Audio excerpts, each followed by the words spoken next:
سمجھانے کا انداز بڑا کمال اور جاذب انداز تھا آپ کا۔ آپ کے لہجے میں انتہا درجے کی نرمی، رقت اور پیار چھپا ہوتا تھا۔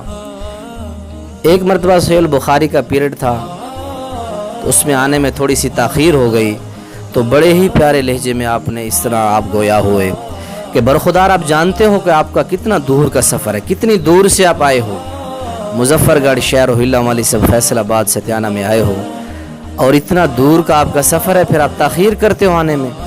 تو اللہ جانتا ہے کہ آپ کے لہجے میں جو ایک احساس کے الفاظ، احساس چھپا تھا، آپ نے اس قدر احساس دلوایا کہ آپ کے پھر سبق میں کبھی بھی تاخیر سے آنے کی جرت نہیں کی۔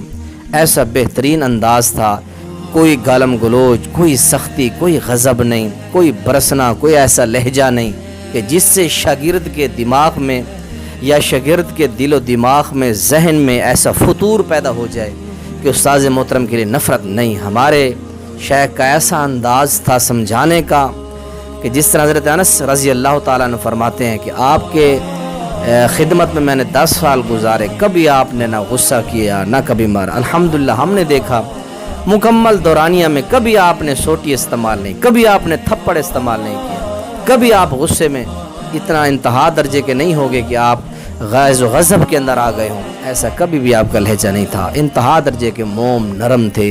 اللہ تعالی ہمارے شیخ کو کروٹ کروٹ جنت الفردوس میں نبیوں کا، صدیقین و شہداء کا ساتھ و قرب نصیب فرمائے۔